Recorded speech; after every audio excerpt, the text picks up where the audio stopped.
God's twin family में आप सभी का हार्दिक अभिनंदन है। आप सभी को भक्ति, शक्ति और मुक्ति की प्राप्ति हो। Dear twins of God, Manas reading से देखती हूँ यूनिवर्स आपको क्या मैसेज दे रहे हैं। तो मैं फर्स्ट स्लिप ले रही हूँ, देखती हूँ इसमें क्या मैसेज है आपके लिए।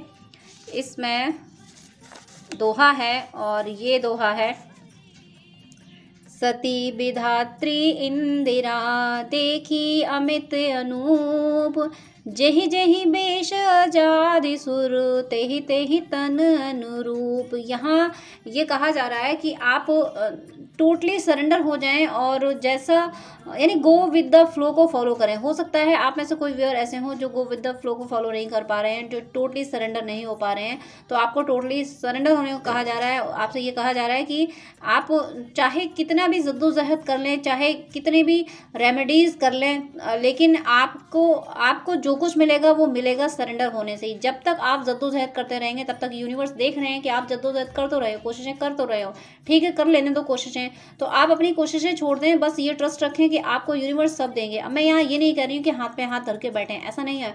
आपको जो कुछ करना है, वर्क तो आपको करना है, लेकिन वहाँ से डिटैच होके आप वर्क कर रहे हो इसलिए क्योंकि यूनिवर्स का गाइडेंस है, इसलिए मुझे वर्क करना है, कर्म योग करना है, लेकिन वहाँ अटैच नहीं होना है, डिटैच होके वर्क करना है। तब जाके माना जाएगा कि आप जद्दोजहद नहीं कर रहे हो, क्योंकि काम तो करना पड़ेगा, बैठने से गुजारा नहीं होगा। लेकिन काम करते हुए जब हम उसमें अटैच हो जाते हैं, हम फल की इच्छा करने लगते हैं, तब वहाँ हमारा बॉन्ड क्रिएट हो जाता है, तब वहाँ हम बंध जाते हैं। तो यही आपको नहीं करना है। आपको सारे काम करने हैं, पर ये याद रखना है कि रिजल्ट तो ईश्वर ही देंगे, उन्हें जो सही लगेगा वो दे देंगे। और जो सही क्या लगेगा, आपको ये ट्रस्ट होना चाहिए कि ईश्वर आपको वही देंगे जो आपके लिए सही होगा, जो आपके लिए बेस्ट होगा। ईश्वर आपको वो नहीं देंगे जिससे आपका कोई नुकसान हो, जो आपकी सोल या आपकी मटेरियल ग्रोथ के लिए सही ना हो, ऐसा आपको लग रहा है। लेकिन वो ईश्वर हैं, वो सर्वज्ञ हैं, उन्हें सब पता है। तो ये आप थोड़ा ध्यान रखें, अपने लॉजिकल माइंड को साइड करें कि आप ये ना सोचें कि मेरे लिए ये अच्छा है वो अच्छा है। माना कि ईश्वर विश पूरी करते हैं, लेकिन जब हम ये सोचते हैं कि ईश्वर ज़्यादा जानते हैं, उन्हें पता है कि हमारे लिए क्या अच्छा है, वो हमारे हर जन्म को जानते हैं, उन्होंने हमें क्रिएट किया है, तो उन्होंने मेरा हर जन्म देखा है, इसलिए वही बेस्ट डिसीजन ले सकते हैं कि मेरे लिए क्या सही है। इस सरेंडर में आपको रहना है। आपको ये गाइडेंस दिया गया है, पहली स्लिप से ही आपके लिए गाइडेंस आया, तो आप टोटली सरेंडर हो जाएं और गो विद द फ्लो को फॉलो करें। नेक्स्ट आपके लिए देखती हूँ क्या मैसेज है आपके लिए। नेक्स्ट मैसेज आया है, ये चौपाई है, ये है, सुमिरिय नाम रूप बिनु देखे, आवत हृदय स्नेह विशेखे। यानी आपसे यहाँ नाम जप करने के लिए कहा जा रहा है। आप कहीं ना कहीं, मुझे ऐसा लग रहा है कि यहाँ डिवोटी होने को गाइड किया जा रहा है। कहीं ना कोई व्यूअर हैं जो डिवोशन की राह पे आने में कंफ्यूज हैं, कि आप ये सोच रहे होंगे कि इनर वर्क ऐसे करना है कि वैसे करना है, और इस चैनल पे तो हमेशा डिवोशन करने को की राह पे चलने को कहा जाता है। तो आप सोच रहे हो कि इनर वर्क करें या डिवोशन की राह पे चलें, ये क्या है, कौन से फॉर्मेट से हम अपनी जर्नी कंप्लीट करें। तो डियर, जो इनर वर्क है वही डिवोशन है। इनर वर्क में भी अपने इश्यूज हील करने होते हैं, लेकिन भक्ति में सिर्फ ईश्वर से प्रेम करना होता है। हमारे सारे इश्यूज ईश्वर खुद हील कर देते हैं। तो एक तरह से मैं हमेशा ये कहती हूँ कि भक्ति जो है, डिवोशन जो है, वो ट्विन फ्लेम जर्नी का शॉर्टकट है। इसके अलावा कोई और शॉर्टकट नहीं है। आप जितना ईश्वर से प्रेम करेंगे, ईश्वर खुद आपकी सारी चीज़ें, सारे इश्यूज हील करते जाएंगे। इनर वर्क में तो ये भी कहा जाता है कि पहले अपने इश्यूज ढूंढो कि आपके अंदर खराबी है क्या, दोष क्या है, फिर उसको मिटाओ। जब हम दोष पे ध्यान देंगे तो फिर हमारा इंटेंशन तो वहीं रहेगा, फिर हमारा सबकॉन्शियस माइंड तो उसी इविल को ही नोटिस करेगा कि हाँ, हम इविल अपने अंदर इविल ही ढूंढते रहेंगे, तो सबकॉन्शियस माइंड वही चीज़ें क्रिएट कर देगा। लेकिन जब हम भक्ति की राह पे जाते हैं, हम ये कह देते हैं कि ईश्वर, तुम्हें पता है ना कि मेरे अंदर कौन सी कमियां हैं। जब तुम्हें पता है तो तुम ही दूर कर सकते हो। जो तुमने सृष्टि रची है, तो जो पावर तुम्हारा है वो हमारा थोड़ी ना हो सकता है। पावर तो तुम्हारे पास है ना, हमारे पास तो है ही क्या। तो हमारे दोष तो तुम मिटाओगे, हमें तो हील तुम करोगे, हमारे इश्यूज तो तुम हील करोगे, तो तुम करो। हमें तो बस इतना पता है कि हमें तुम्हारे चरणों में रहना है। ये है डिवोशन और यही है इनर वर्क। इनर वर्क और डिवोशन में आप कंफ्यूज ना हो। बस इनर वर्क में एक साइंटिफिक मैटर आ जाता है, वहाँ पे पहले अपने दोष ढूंढो, फिर उनको दूर करो। अरे ढूंढना ही क्यों, सिर्फ यूनिवर्स से, ईश्वर से कह दो ना, ईश्वर के जिस रूप को मानते हैं कि आपको पता है ना कि आपने हमें रचा है, आपको पता है कि हमारे अंदर क्या दोष है, तो आप ही मिटाइए, लेकिन हम तो आपके चरणों में बैठे, हमसे नहीं होना कुछ। ये आपको बोलना है, ये है डिवोशन। बस आपको ईश्वर से प्रेम करना है। नेक्स्ट आपके लिए क्या मैसेज है, मैं स्लिप ले रही हूँ। नेक्स्ट इसमें देखती हूँ क्या मैसेज आया है आपके लिए। यहाँ मैसेज आया है, बंदौ प्रथम महीसुर चरना, मोह जनित संशय सब हरना। आप में कोई व्यूअर ऐसे हैं, अगर आप में ऐसे जिनको जो न्यू अवेकन हो और उनको ट्विन फ्लेम जर्नी पे कन्फ्यूज़न हो, उन्हें ये लग रहा हो कि ट्विन फ्लेम जर्नी क्या सच में होती है, क्या मैं ट्विन फ्लेम हूँ, क्या जिसके बारे में मैं रीडिंग देखती हूँ क्या वो मेरा सच में डिवाइन काउंटर पार्ट है। तो यहाँ आपसे कहा जा रहा है कि सारे कन्फ्यूज़न हटा दो, आप ट्विन फ्लेम जर्नी में हैं, आप ट्विन फ्लेम है, आप जिसके लिए रीडिंग देख रहे हैं वो आपका डिवाइन काउंटर पार्ट है। ये आपसे कहा जा रहा है कि कन्फ्यूज़न से दूर हटें। कन्फ्यूज़न बंदो प्रथम महीसुर चरना, यानी ईश्वर को प्रणाम करें, ईश्वर से और अगर आपको विश्वास नहीं होता है तो ईश्वर के जिस रूप को मानते हैं उनसे बातें करें, उनसे रिश्ता जोड़ें। पहले तो आप ईश्वर से रिश्ता जोड़ें, उसी रिश्ते की खुशी में रहें। आप भाई बहन माता पिता कुछ भी मान लें, उन्हें अपना दोस्त मान लें, फिर उनसे कहें कि क्या मुझे बताइए क्या मैं ट्विन फ्लेम जर्नी में हूँ। और मुझे ऐसा लग रहा है कि आप में से कोई व्यूअर कंफ्यूज है, इसीलिए ये चौपाई दी गई है। आपसे कहा गया कि संशय सब हटा दो, संशय सब हटा दो, यानी मोह जनित संशय सब हरना, यानी ईश्वर की चरण पकड़ने से सारे संशय मिट जाते हैं। तो वो आपसे कहा जा रहा है कि आप सिर्फ ईश्वर से बातें करें, ईश्वर के जिस रूप को मानते हैं उनसे बातें करें, केवल डिवोशन की राह पे चलें, केवल डिवोटी बने, केवल डिवोटीज़ को फॉलो करें। आप भक्तों की कथाएं सुने, भक्तों की कथाएं पढ़ें और ईश्वर की जितनी ज़्यादा हो सके बातें सुने करें, तो इन बातों से आपके अंदर भक्ति की एनर्जी बढ़ेगी, डिवोशन की एनर्जी बढ़ेगी। डिवोशन की एनर्जी बढ़ेगी तो आपके जो कन्फ्यूजन है वो खुद ब खुद खत्म हो जाएंगे, क्योंकि मोह जनित संशय संवरना, मोह जनित यानी आपका जो अटैचमेंट है संसार में, उससे जो कन्फ्यूजन क्रिएट हो जाते हैं वो खुद ब खुद हट जाएंगे। लेकिन आपको डिवोशन की राह पे चलना है, और डिवोशन और इनर वर्क में कन्फ्यूज ना हो। इनर वर्क को ही एक साइंटिफिक लैंग्वेज में कह दिया गया है, मतलब डिवोशन को ही साइंटिफिक लैंग्वेज में इनर वर्क कह दिया गया है। तो उसमें प्रैक्टिसेस में ना फंसें, आप सिर्फ डिवोशन की राह पे, डिवोशन यानी सिर्फ ईश्वर से प्रेम करें, बस यही सही तरीका है आपकी जर्नी को कंप्लीट करने का। और कंफ्यूज ना हो, यहाँ कंफ्यूजन खत्म करने के लिए कहा जा रहा है, और ये कहा जा रहा है कि आप डिवोशन की राह पे चलेंगे तो जो भी आपको ट्विन फ्लेम जर्नी में कंफ्यूजन हो रहे हैं वो सब खत्म हो जाएंगे। नेक्स्ट आपके लिए स्लिप आई है, इसमें देखती हूँ क्या मैसेज है आपके लिए। यहाँ पे ये चौपाई आई है और मैसेज है इसमें, पुनि सब ही बिनवऊ कर जोरी, करत कथा जेहि लाग न खोरी। यहाँ फिर से आपको गाइडेंस दिया गया है कि आप भक्ति करें। फिर से कहा गया है कि आप सबको प्रणाम करें। अगर आपके मन में किसी पर्सन के बारे में ऐसा है कि इसने मेरे साथ गलत किया है, भले ही अपने डिवाइन काउंटर पार्ट के बारे में ही हो, तो उनको माफ़ करें, सबको प्रणाम करें, क्योंकि सब सोल हैं।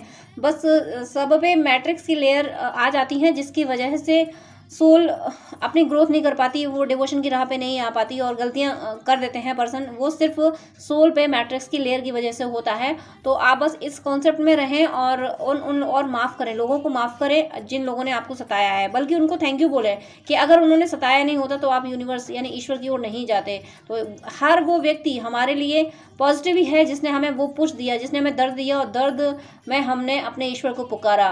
तो जिस बहाने से हमें ईश्वर की याद आ जाए, वो बहाना कभी भी ऐसा नहीं हो सकता कि जिससे हम घृणा करें, क्योंकि वही बहाना सबसे अच्छा है जिस बहाने से हमने ईश्वर को याद किया है।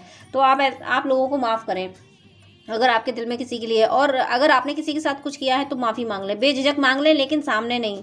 मैं ये नहीं कह रही हूँ कि 3D में माफ़ी मांगे, अपने मन में इमेजिन करके, यानी कल्पना करें कि वो पर्सन आपके पास बैठा है, कल्पना में उससे माफ़ी मांग लें तो ईश्वर आपको माफ़ कर देंगे। आपने दिल से उस पर्सन से कल्पनाओं में माफ़ी मांग ली, मन ही मन माफ़ी मांग ली, तो आपको ईश्वर माफ़ कर देंगे। फिर आपको कोई ज़रूरत नहीं पड़ेगी किसी से माफ़ी मांगने की, लेकिन दिल ही दिल में माफ़ी मांग लें। यहाँ आपसे हम्बल होने को कहा जा रहा है। तो आज गाइडेंस ऐसे हैं, कोई व्यूअर कंफ्यूज हैं जो इस जर्नी को लेकर कंफ्यूज हो रहे हैं, डिवोशन को, इनर वर्क को लेकर कंफ्यूज हो रहे हैं, तो वो क्लियर करने के लिए आज ये रीडिंग दी गई है। नेक्स्ट आपके लिए देखती हूँ और क्या मैसेज है। नेक्स्ट मैसेज आपके लिए आया है, सुजन समाज सकल गुण खानी, करऊं प्रणाम सप्रेम सुवानी।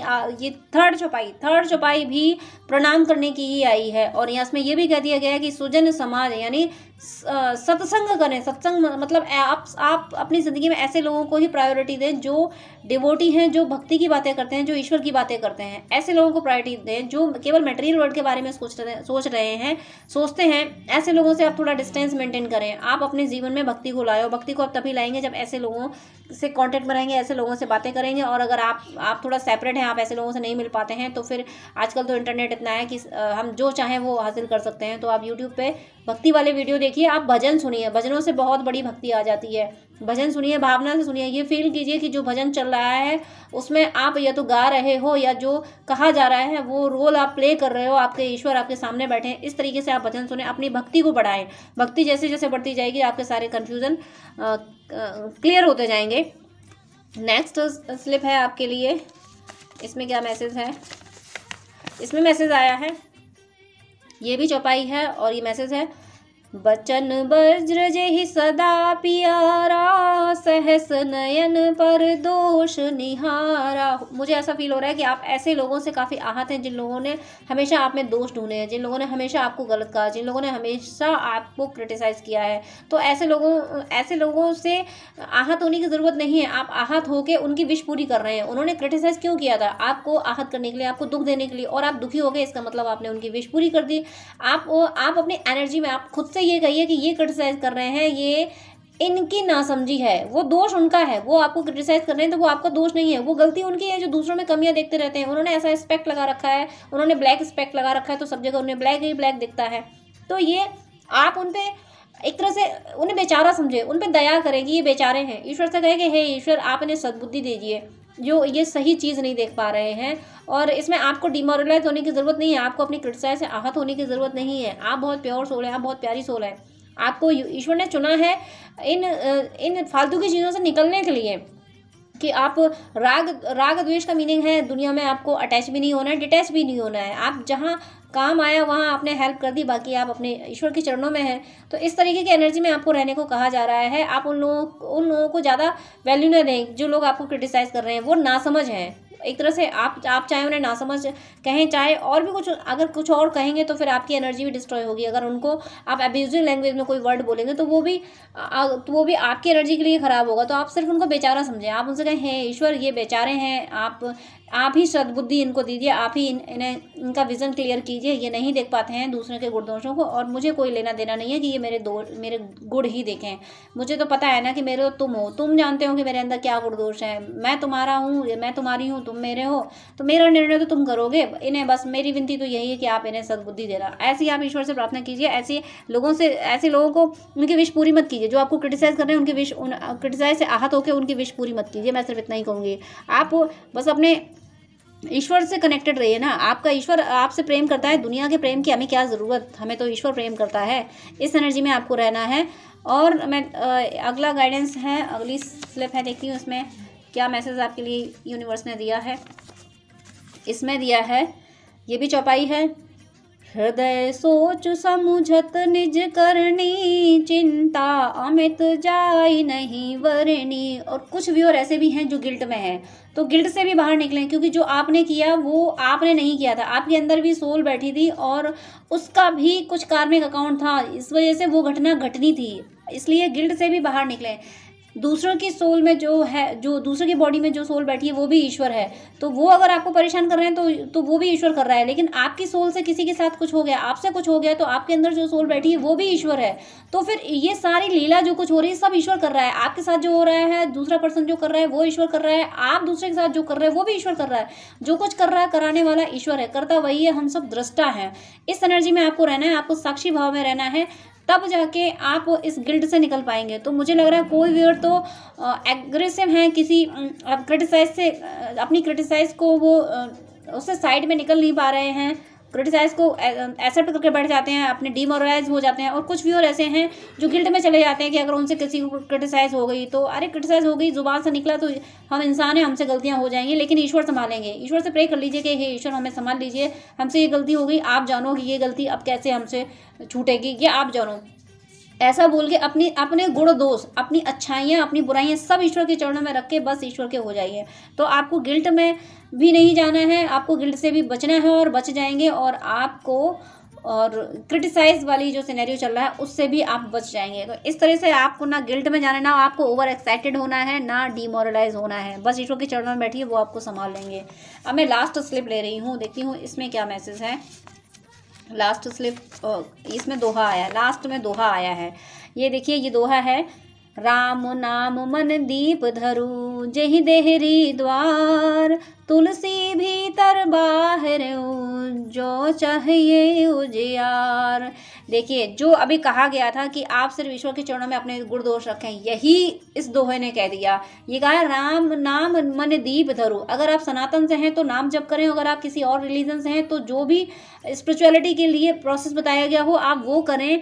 ओवरऑल आप ईश्वर की शरण में हो जाएं। इसमें ये कहा गया कि नाम जप करने से जेहि देहरी द्वार, यानी पहले यानी जब लाइट का इन्वेंशन नहीं हुआ था तब दरवाजों पे दीपक रख दिया जाता था ताकि रोशनी होती रहे। तो तुलसी भीतर बाहर हूँ जो चाहिए उजियार, यानी जब दहलीज पे दीपक रख दिया जाएगा तो वो अंदर भी रोशनी करता है और बाहर भी रोशनी करता है। तो आपसे यही कहा जा रहा है कि आप नाम जप करते रहें, आप भक्ति करते रहें, ये आपके मटेरियल वर्ल्ड को भी संभाल देगा और आपके सोल की भी ग्रोथ कर देगा। कितना प्यारा मैसेज दिया। आप काफ़ी उधेड़ बुन में हो, काफ़ी परेशान हो, काफ़ी क्रिटिसाइज से इन्फ्लुएंस हो रहे हो, गिल्ट में जा रहे हो, इन सारी एनर्जी का से आप निकल तभी पाओगे जब ईश्वर के चरणों में बैठ जाइए। आप जो कुछ आपको परेशान किया जा रहा है, जो कुछ हो रहा है, सब उनके चरणों में रख के कह दीजिए आप जानो। सिर्फ आपको ईश्वर से इतना कहना है, आप जानो, मैं ये बैठा, मैं ये बैठी, मेरे से नहीं हो रहा कुछ भी, मुझे तो बस तुम्हारा नाम आता है, मैं तो बस तुम्हारा नाम लूंगा, मैं बस तुम्हारा नाम लूंगी। बस इतना आपको बोलना है, आपको ईश्वर संभाल लेंगे। यही गाइडेंस देने के लिए ये रीडिंग कराई है। आज की पूरी रीडिंग टोटली गाइडेंस पे गई है। तो मेरी शुभकामना है कि आप इस गाइडेंस को अच्छे से फॉलो कर सकें और आपको ईश्वर की कृपा प्राप्त हो, आपको ईश्वर की प्राप्ति हो। ईश्वर की प्राप्ति मेरी, हालांकि मेरी क्या हस्ती जो मैं ऐसी शुभकामना दे पाऊँ, ईश्वर उनकी कृपा से ही मिलेंगे। लेकिन विनती तो मैं कर ही सकती हूँ कि हे ईश्वर, आप कृपा करके ऐसे जो परेशान सोल है जो नहीं आप तक पहुँच पा रही हैं, कृपा करके आप ही हाथ बढ़ा के उनका हाथ थाम लीजिए। हे ईश्वर, कृपा कीजिए, कृपा कीजिए इन सभी आत्माओं पे जो आप तक पहुँचना चाहती हैं लेकिन पहुँच नहीं पा रही हैं। कृपा कीजिए, कृपा कीजिए, कृपा कीजिए। And dear viewers, God bless you. जय श्री कृष्ण।